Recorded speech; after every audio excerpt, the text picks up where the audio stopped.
మీరు ఎంతమంది కుటుంబ సభ్యులు? చాలామందికి తెలియదు. అంటే రేవంత్ రెడ్డిది భారీ అంటే పెద్ద కుటుంబం.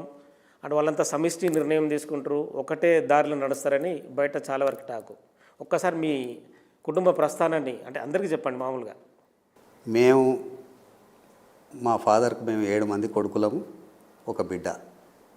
7 మందిలో మా 2 అన్నలు ఇప్పుడు లేరు. మిగతా 5 మంది ఉన్నాం. 5 మందిలో నేను పెద్దవాడిని. రేవంత్ రెడ్డి 4th. తర్వాత తమ్ముడు అమెరికాలో ఉంటాడు. మిగతా 2 తమ్ముళ్ళు ఇక్కడనే మీ అందరికీ తెలుసు. మేము 7 మందిమి, ఒక అక్క, అందరం ఇక్కడనే ఉన్నాం. అంటే మీ తమ్ముడు సీఎం కావడంలో మీ కృషి చాలా ఉందనేది చాలామంది అభిప్రాయం. అంటే ఒక రాష్ట్రానికి ముఖ్యమంత్రి కావడం అనేది అసాధారణమైన విషయం. మీకు తెలియదే ఉంది. ఒక ఎంపీటీ అంటే ఒక సర్పంచ్, ఒక వార్డు మెంబరు, ఒక సర్పంచ్, ఒక ఎంపీటీసీ, జెడ్పీటీసీ, ఒక ఎమ్మెల్యే కావాలంటేనే మీకు తెలియదే ఉంది, రాజకీయాల్లో అసాధారణమైన విషయం. కానీ తమ్ముడిని అంచెలంచెలుగా ఎదిగిస్తూ పైకి తీసుకుపోయినా నేను తీసుకుపోవాలనే కోరిక నాకు ఉండొచ్చు, కానీ నేను ఒక్కని కాదు తీసుకుపోయింది. రాష్ట్ర ప్రజలు ఆమోదించి రాష్ట్ర ప్రజలు తీసుకుపోతే రేవంత్ రెడ్డి ముఖ్యమంత్రి. రాష్ట్ర ప్రజలు తీసుకుపోయినా కానీ ఒక తండ్రిని ఒక కొడుకు వేలుబట్టి నడిపిస్తేనే ముందుకు నడుస్తుంటారు. అది ఉంటుంది. ఎవరికైనా కొంత ఉంటుంది. నా తమ్ముడు ముఖ్యమంత్రి కావాలనో, నా తమ్ముడు ఎమ్మెల్యే కావాలనో, నా తమ్ముడు ఎంపీపీ కావాలనో, ఎవరింట్లో అయినా ఎవరికైనా అన్ననో తమ్ముడో కావాలనే కోరిక ఉంటుంది. తప్పకుండా ఆ కోరిక కోసం మనం కష్టపడాలి, పనిచేయాలి. ఆ విధంగా నేను కష్టపడ్డా తప్ప మిగతాదేమి. రాజకీయాల్లో మీరు అపర చాణక్యుడు అంటారు. అంత మేధావిని కాదు, అంత చాణక్యం లేదు. ఏదో నాకు తెలిసిన విధంగా నేను చేసుకుంటూ పోవడం తప్ప, చాలాసార్లు రేవంత్ రెడ్డి ఏది చెప్తే అది చేయడం తప్ప మిగతాది ఏం లేదు. రేవంత్ రెడ్డి కాదు, రేవంత్ రెడ్డికి సలహాలు ఇస్తాడు తిరుపతి రెడ్డి, ఒక నెట్ లాగా ఉంటాడనేది ఒక టాక్. ఏం లేదు, రక్షణ కవచం లాగా ఎల్లవేళలా అందుబాటులో ఉంటా. ఆయన ఏం చెప్తే అది చేసుకుంటూ పోవడం తప్ప మిగతాది తెలియదు మాకు. ఇంకా గత ప్రభుత్వంలో స్కామ్లకు సంబంధించి విచారణ కొనసాగుతుంది. అంటే మీరు రెగ్యులర్గా ప్రతిదీ అబ్జర్వేషన్ చేసి ఉంటారు రాజకీయాలలో. ఏమంటారు, అక్రమార్కుల్లో ఖచ్చితంగా శిక్షలు పడాలంటారా? తప్పకుండా శిక్ష పడాలి. ఎందుకంటే ఎన్ని అరాచకాలు జరిగినాయి, ఎన్ని అక్రమాలు జరిగినాయి. కండ్ల ముందల కట్టిన ప్రాజెక్టులు 100 సంవత్సరాలైనా ఉన్న ప్రాజెక్టులు ఉన్నాయి, 2-3 ఏళ్లలో కొట్టుకుపోయిన ప్రాజెక్టులు ఉన్నాయి. మరి ఆ కొట్టుకుపోయిన ప్రాజెక్టులు లక్షల కోట్ల ప్రజల సొమ్ము నష్టపోయినప్పుడు మరి ఆ నష్టం చేసిన వాళ్ళకి శిక్ష అనేది ఉండాలి కదా. తప్పకుండా శిక్షించాలి ప్రభుత్వం. అంటే ఈ మధ్యకాలంలో మీ కళ్ళ ముందే సుంకిశాల గేట్లు విరిగిపోయిన పరిస్థితి, సుమారుగా 30,000 కోట్ల నష్టం. ఇలాంటివి చూస్తే ఏమనిపిస్తుంది? కడుపు తరుక్కపోతుంది. ఇంత నష్టం జరుగుతుంటే ప్రజల సొమ్ము ఇంత దుర్వినియోగం అవుతుంది కదా. అన్ని వేల కోట్లు ప్రభుత్వం ఖజానాలో ఉంటే ఎన్ని వెల్ఫేర్ స్కీములు నడపవచ్చు, ఎన్ని నడపవచ్చు. వీళ్ళు ఇంత దుర్వినియోగం అయింది కదా అని చెప్పి విపరీతమైన బాధ అనిపిస్తుంది. వాళ్ళందరికీ శిక్ష పడాలి. అంటే చాలా వరకు మేడిగడ్డ, కాళేశ్వరం, మిగతా వ్యవహారం ఏ ప్రాజెక్ట్ అయినా దాంట్లో నష్టం జరిగి, పవర్ ప్రాజెక్టులు 2 దేంట్లో అవినీతి జరిగినా ఆ అవినీతిని నిగ్గుదేల్చాల్సిందే. అవినీతిలో పాల్పంచుకున్న వాళ్ళని అందరికీ శిక్ష పడాల్సిందే. ప్రభుత్వం ధరణిలో ఒకటి చెప్తుంది. అంటే గత ప్రభుత్వం ఏదైతే ఉందో పేర్లు మార్చి చేసి చాలామంది రిజిస్ట్రేషన్ జరిగినాయి. ఆ భూములన్నీ కూడా వెనక్కిచ్చి లబ్ధిదారులకు ఇస్తామనేది ఒక మాట. అది మంచి సమంజసమైన నిర్ణయం అంటారా? నిర్ణయం అయితే సమంజసమే, కానీ సాధ్యాసాధ్యాల మీద చూడాలి. చట్టాలకు లోబడి మనం అది చేయగలమా లేదా అనేది మరి చట్టం ఏం చెప్తుంది అనేది చూడాలి. మరి మిగతా రాష్ట్ర రాజకీయాలకు సంబంధించి ప్రతిపక్షాల అటాకింగ్ ఎక్కువ కనిపిస్తుంది. అంటే మేమేం తప్పు చేయలేదు, మీరే తప్పులు చేస్తున్నారు అన్న యాంగిల్లో ప్రతి స్టెప్పు వెనుక వాళ్ళ అటాకింగ్ కనిపిస్తుంది. ఈ అటాకింగ్ చూసిన తర్వాత మీ అంటే మీరు మీ అబ్జర్వేషన్లు ఏం చెప్పదలుచుకున్నారు? ఎప్పుడైనా తప్పు చేసిన వాళ్ళే ఎక్కువ ప్రొటెక్ట్ చేసుకోవడానికి ప్రయత్నం చేస్తారు. ఇప్పుడు జరుగుతున్నది కూడా అదే. వాళ్ళు ఏంటంటే వాళ్ళ తప్పుల నుంచి వాళ్ళు బయటపడాలనే ఉద్దేశంతో వాళ్ళు అటెన్షన్ డైవర్ట్ చేస్తున్నారు. దానికి వీళ్ళు ప్రభుత్వం, ఇప్పుడు మన కాంగ్రెస్ ప్రభుత్వం ఆ ట్రాప్లో పడకుండా వీళ్ళు కరెక్ట్గా ఉండి, కరెక్ట్గా కలెక్టివ్గా ఉండి వాళ్ళని తిప్పికొట్టి సమాధానం చెప్పాలనేది నా ఉద్దేశం. ఇంకా అంటే ముఖ్యమంత్రి రేవంత్ రెడ్డి ప్రజల్లోకి వచ్చి ఇంకా అంటే స్పీడ్గా దూసుకుపోవాలని ఇంకేమన్నా చెప్పదలుచుకున్నారా సలహాలలో? మనం సలహా చెప్పాల్సిన అవసరం రేవంత్ రెడ్డికి లేదు. రేవంత్ రెడ్డి సహజ గుణమే అది. ఎప్పుడైనా ప్రజలలో ఉండాలి, ప్రజలకు ఏదో విధంగా లాభం చేయాలి, ప్రజలకు పనికొచ్చే పని చేయాలి, ప్రజలలో ఉండాలనేదే ఆయన ఉద్దేశం తప్ప వేరే ఉద్దేశం ఉండదు ఆయనకు. ఈ మధ్యకాలంలో రాజీవ్ గాంధీ విగ్రహం ఒక వివాదాస్పదం తెలంగాణ తల్లి విగ్రహం పెడతామని చెప్పి ఇప్పటికే రేవంత్ రెడ్డి ప్రకటించారు. కొన్ని సిల్లి అంశాల్లో ఇరుకున పెట్టడానికి రకరకాలుగా ప్రయత్నాలు జరుగుతున్నాయి. ప్రతిపక్షం పనే అది కదా. వాళ్ళకు కొన్ని మీడియా సంస్థలు ఉన్నాయి. మీడియా సంస్థలను పెట్టుకొని వాళ్ళు ఏదో హైప్ క్రియేట్ చేసుకుంటున్నారు. కానీ వాస్తవంగా ప్రజలల్లో ఆ పరిస్థితి లేదు. వాళ్ళు ఏదైతే అనుకుంటున్నారో ఆ పరిస్థితి లేదు. ప్రజలలో అంత రియాక్షన్ లేదు. వీళ్ళని అసలు ఎవడు లెక్క పెట్టట్లేదు.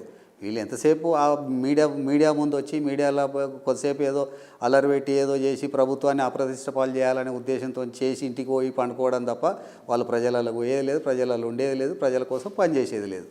కవిత అరెస్టు, విడుదల రెండింటిపైన ఏం చెప్తారు తిరుపతి రెడ్డి?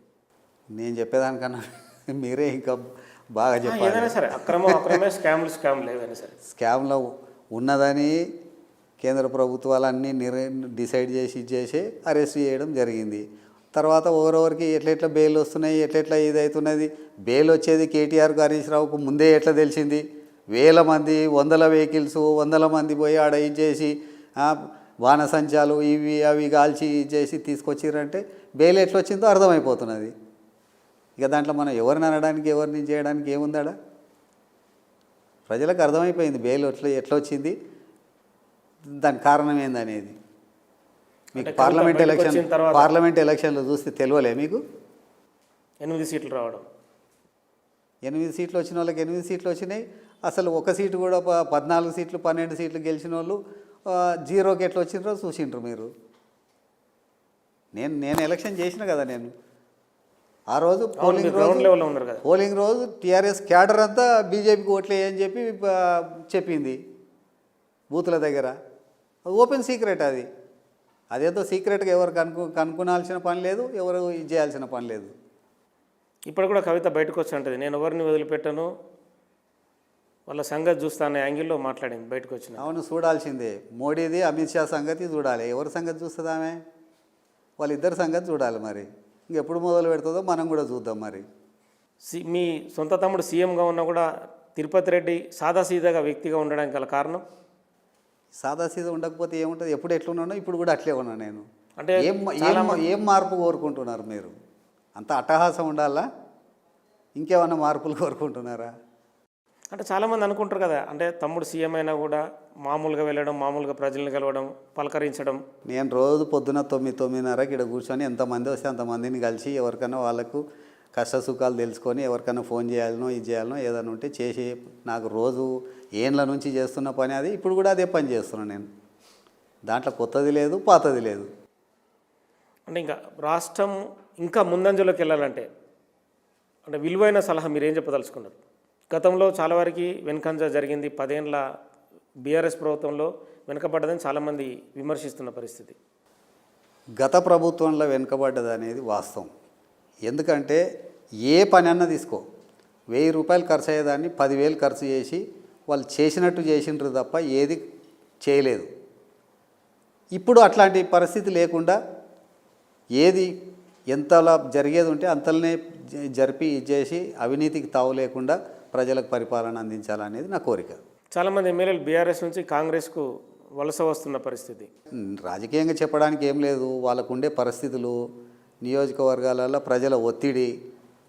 మీరు ఈ టీఆర్ఎస్లో ఉండి ఈ టీఆర్ఎస్ వాళ్ళు బీజేపీకి అమ్ముడపోయినాక నువ్వు ఈ టీఆర్ఎస్లో ఉండి నువ్వేం చేస్తావు అనే ప్రజల ఒత్తిడికి తట్టుకోలేక వాళ్ళు ఇక విధి లేక కాంగ్రెస్లోకి వచ్చి కాంగ్రెస్లో ఏదో ప్రజలకు ఏదైనా సేవ చేయాలి, అభివృద్ధి చేయాలనే ఉద్దేశంతో వస్తుండొచ్చు.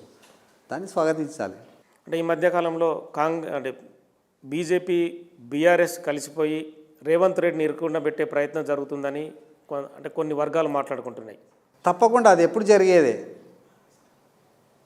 బీఆర్ఎస్ బీజేపీ ఒకటి అనేది ఎప్పుడో డిసైడ్ అయిపోయింది. డిసైడ్ అయిపోయినాక మనం కొత్తది ఎందుకు కోరుకుంటాం? వాళ్ళు ఇప్పుడు మీరు అసెంబ్లీలో చూడలేదా? బీజేపీ వాళ్ళకి అందరికీ హరీష్ రావు నకల్ చిట్టీలు అందించినట్టు స్లిప్లు అందిస్తున్నాడు. ఇంకా దాంట్లో ఇంకా సీక్రెట్ ఏముంది? వాళ్ళిద్దరు కలిసే పని చేస్తున్నారు, కలిసే ఎలక్షన్లకు పోయినరు. భారతదేశంలో చాలా చోట్ల బీజేపీ ఆపరేషన్ చేస్తుంది ప్రభుత్వాలను కూల్చడానికి. తెలంగాణలో కూడా అట్లాంటి ఆపరేషన్ జరుగుతుందనేది అంటే ఇన్పుట్స్ కొంతమంది ఎమ్మెల్యేలను ఆఫర్ చేస్తారు అనేది ఒక టాకు. అంటే 50 నుంచి 100 కోట్లైనా ఇస్తాం, మీరు మా దాంట్లోకి రండి, ఆ ప్రభుత్వాన్ని కూల్చేద్దామని యాంగిల్లో. కేంద్ర ప్రభుత్వం బీజేపీ చేతిలో ఉంది. బీజేపీ, అమిత్ షా, నరేంద్ర మోడీ గత 10 సంవత్సరాల నుంచి ఎన్ని రాష్ట్ర ప్రభుత్వాలను కూల్చిండ్రు, ఏమి చేసిర్రు అనేది అందరికీ తెలిసిన విషయమే, కొత్త విషయం ఏం లేదు. కొందరిని రిజైన్ చేపించి పార్టీలకు తీసుకున్నారు బలవంతంగా, అదిరిచి బెదిరించి. ఇప్పుడు ఇక్కడ ఏమన్నా ఇంకా ఇప్పటి వరకు స్టార్ట్ చేసిరని అనుకోను, ఏమైనా స్టార్ట్ చేస్తే దానికి సరిపోయిన నిర్ణయం ప్రభుత్వంలో ఉన్న పెద్దలు, కాంగ్రెస్ నాయకులు, కాంగ్రెస్ పెద్దలు వాళ్ళు కలిసి నిర్ణయిస్తారు. నిర్ణయించి దాని ప్రకారం ప్రజలకు పోతారు. 10 నెలల కాంగ్రెస్ పాలన అంటే కొంతమేర అభివృద్ధి సాధించినట్టేనా? తప్పకుండా అభివృద్ధి సాధించినట్టే. ఎందుకంటే ఈ 10 నెలల్లో ఎక్కువ రోజులు ఎలక్షన్ కోడ్లనే జరిగిపోయింది. ఇక ముఖ్యమంత్రికి కానీ, మంత్రివర్గానికి కానీ, ప్రభుత్వానికి కానీ కొంత ప్రజలకు పోయి పనిచేసే అవకాశం ఉన్నంతలా వాళ్ళకు వచ్చిన అవకాశాన్ని వాళ్ళు సద్వినియోగం చేసుకొని అభివృద్ధి చేసిరని అనుకున్నాం.